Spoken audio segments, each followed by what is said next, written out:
There is a moment that has repeated itself across 100,000 generations. A figure stands at the edge of dark water. The surface is still, perfectly still, no ripple, no current, no sign of life moving beneath. And something deep in the gut whispers no, not here. The throat burns with thirst, the lips crack, every cell screams for water, but the body refuses to move forward. This is not thought, this is something older, something written into the blood long before language existed, long before fire, long before the first stone tool was shaped by human hands. This is the ancient warning that kept your ancestors alive, and it lives inside you still. 30,000 years ago, on the edge of what is now the Sahara, a band of hunters moved through tall grass toward a depression in the earth where water had gathered after the last rain. They had walked for 2 days without drinking. Children stumbled behind their mothers. The elderly fell back, and no one slowed to help them. Water meant survival. Water meant another week of life. But as they crested the small rise and saw the pool below them, something changed. The leader stopped. Behind him, 17 people halted in the yellow grass. The water was there, dark, flat, bordered by mud that showed no animal tracks leading away, only tracks leading in. The smell reached them next. Sweet, wrong, like meat left too long in the sun. No one spoke, no one needed to. They turned and walked on. 3 more would die before they found a running stream 2 days later, but the rest survived. They survived because they understood something that would take modern science thousands of years to explain.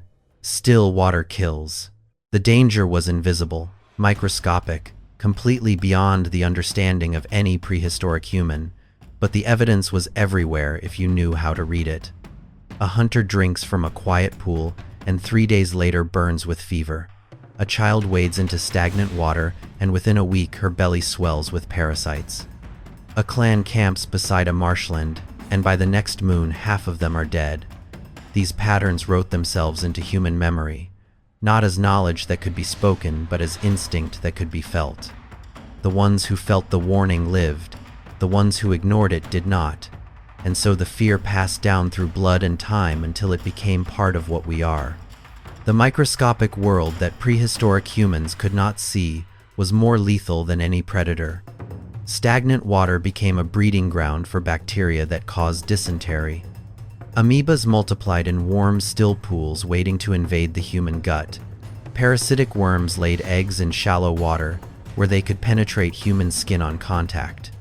Giardia, cholera, typhoid. These words would not exist for thousands of years, but the diseases were ancient and they were patient. They waited in every quiet pool, every flooded depression, every pond that had lost its connection to flowing water, and they killed without discrimination, the strong and the weak, the young and the old, the leader and the outcast. All fell equally before enemies they could not see and could not fight. The only defense was avoidance. The only protection was fear. In the river valleys of prehistoric Africa, where humanity took its first steps, the relationship with water was complicated and deadly. Rivers meant life. The great waterways drew animals to their banks, and those animals drew hunters. Fish could be trapped in shallow channels. Hippos and crocodiles could be avoided if you knew their patterns. But where the river slowed and spread into marshlands, the rules changed. The water grew warm and thick with algae. Mosquitoes rose in clouds at dusk, and a new killer emerged. One that would shape human evolution itself: malaria. The parasite entered through the bite of the Anopheles mosquito, which bred in still water. Within days, the infected human shook with chills and burned with fever. The cycles repeated. Weakness followed, then death or survival with permanent damage. Some populations developed genetic resistance over thousands of generations. Sickle cell trait, thalassemia. The Duffy negative blood type. These mutations came at a cost, but they allowed some humans to survive in malaria zones where others could not. Still, water had become such a powerful evolutionary force that it literally changed human blood. Beyond disease, there were predators. A crocodile can remain motionless beneath murky water for hours. Only the eyes and nostrils break the surface, and in turbid pools, even these disappear. Prehistoric humans learned to read the signs. A bank too smooth, water too quiet, the absence of birds drinking at the edge. These were warnings. The crocodile took children most often. Small bodies pulled under before a scream could escape. Mothers who reached for them vanished too. Entire bands learned to avoid certain pools after a single loss. The memory of the dead child became a map of danger passed down through oral tradition. Do not drink there. Do not bathe there. Do not let the little ones near. The crocodile remembers. This language of fear predated written history by 100,000 years. Water snakes coiled in vegetation at the edges of stagnant pools. Leeches waited in the shallows for warm blood to pass. Parasitic flies laid eggs in the mud that would hatch and burrow into human flesh. The still water was alive with threats that the running stream seemed to wash away, and so the human brain evolved to make a distinction that would persist into the modern age. Moving water meant safety. Still water meant death. The sound of a stream triggered relief. The sight of a flat, dark surface triggered suspicion. These responses were not learned, they were inherited, written into the architecture of the human brain by millions of years of selection pressure. The psychology of disgust evolved as a protection against contamination. When prehistoric humans encountered rotting vegetation in stagnant pools, the smell triggered an immediate response. The nose wrinkled, the stomach tightened, the throat closed against the possibility of swallowing. This was not aesthetics. This was survival. Organic matter decomposing in still water released compounds that signaled bacterial growth. Hydrogen sulfide, ammonia, methane. The human nose could detect these at concentrations of parts per billion. And the disgust response that followed was involuntary, automatic, impossible to override through conscious will. You could not force yourself to drink water that smelled of death. Your ancestors who could override that response did not become ancestors. They died young of diseases that no one could name or understand. And so disgust became one of the most powerful emotions in the human repertoire, a guardian against invisible threat. The camps of early humans were placed with careful attention to water sources. Archaeological evidence shows consistent patterns across continents and time periods. Settlements clustered near rivers and streams, near springs emerging from rock faces, near lakes large enough to maintain circulation and oxygen, but the swamps were avoided. The stagnant pools at the edges of floodplains were left to the insects and the crocodiles. When necessity forced temporary camps near still water, the archaeological record shows shorter occupation periods. Less evidence of tool-making and food preparation, more evidence of hasty departure. The people came because they had no choice, and they left as quickly as possible, because every night spent near the dark water was a night of fever and nightmare and sudden death. Children were the most vulnerable, their immune systems incomplete, their judgment undeveloped, their curiosity constantly leading them toward danger. A prehistoric mother watched her children with an intensity that modern parents can barely imagine. Every approach to water was monitored.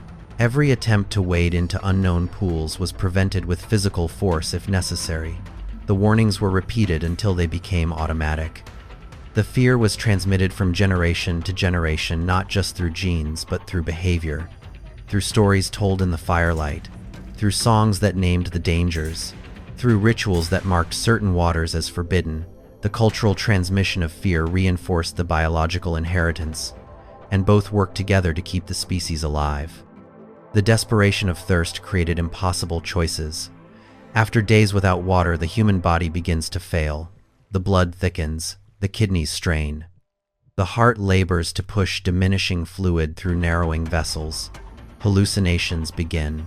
The will to live becomes overwhelming. And in that state, the still pool that triggered disgust and fear begins to look different. The smell fades as the senses dull. The warning voice grows quiet. The body moves toward the water with a momentum that the mind cannot stop. These were the moments that killed, the desperate drink from the contaminated source, the fevered collapse hours later, the death that followed the relief. Survivors who witnessed this learned the cruelest lesson. Thirst was temporary. The disease from bad water was permanent. Better to suffer the burning throat another day than to drink death disguised as salvation. Hunter-gatherer bands developed systems for testing water that have been documented in surviving indigenous cultures. A senior member would drink first in small quantities, and the group would wait, hours sometimes, watching for signs of distress. If the tester survived without symptoms, the water was declared safe. If not, the group moved on carrying the knowledge that this place was poison. The tester who fell ill was not abandoned, but the sacrifice was remembered. Their suffering purchased survival for the band. This practice was not superstition. It was empirical science operating without microscopes or germ theory. Observation, hypothesis, testing, conclusion. The method was sound even if the explanation remained shrouded in spirit talk and taboo. As humans migrated into new territories, they carried their water wisdom with them, but the dangers varied by region. In tropical zones, malaria dominated and the avoidance of mosquito breeding grounds became critical. In temperate regions, different parasites prevailed. Liver flukes in Europe, guinea worm in the Sahel, schistosomiasis along the Nile. Each environment taught its own lessons through death and survival. And the survivors carried knowledge specific to their territory. Water that seemed safe to a migrant might kill them because they lacked the immunity or the wisdom of the local population. The still pond that sustained one group for generations might eliminate another within a season. Water wisdom was local wisdom, and the price of ignorance was extinction. The transition from hunting and gathering to agriculture brought new dangers. Irrigation channels sat stagnant between plantings.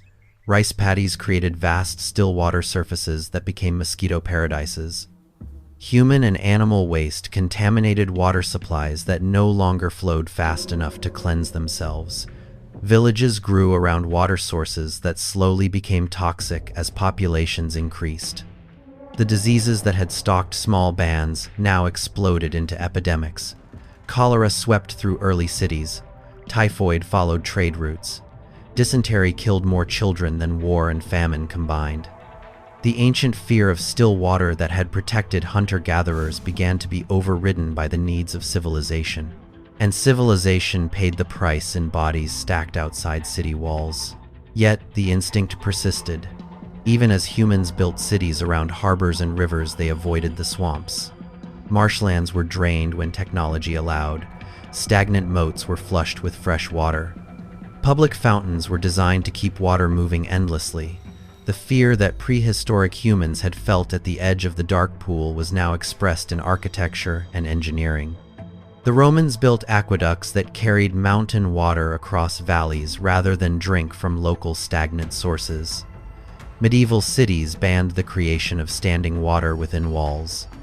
The language of disease was still mysterious, but the instinct was clear. Moving water meant health. Still water meant death. This knowledge required no explanation. It lived in the body and directed behavior across cultures and centuries. The modern human carries this inheritance in ways rarely recognized. The sight of a stagnant pond still triggers subtle unease. The smell of swamp water activates ancient disgust circuits. Children are still warned away from standing water by parents who could not articulate why the warning matters. Swimming pools are kept in constant circulation not just for filtration but because the human eye finds moving water trustworthy. Fountains dominate public spaces because their sound and motion signal safety at a level beneath conscious awareness. We have inherited a library of responses written by ancestors who never knew what killed them. They only knew what to fear, and they feared still water more than almost anything else in their world. Stand now, at the edge of a quiet pond. Feel the pull of thirst if you have ever been truly thirsty. Feel also the resistance, the hesitation, the voice that says, "Not here." That voice has spoken for 100,000 generations. It spoke when your ancestors huddled at the edge of African marshlands. It spoke when they crossed the stagnant pools of prehistoric Europe. It spoke when they turned away from water that would have killed them and walked onto water that would let them live. The voice is not rational. It does not explain itself. It simply knows. And that knowing has purchased your existence with the deaths of millions who did not listen. The fear of still water is written in your blood. It is the gift of the dead to the living. It is the memory of danger that outlasts any individual life.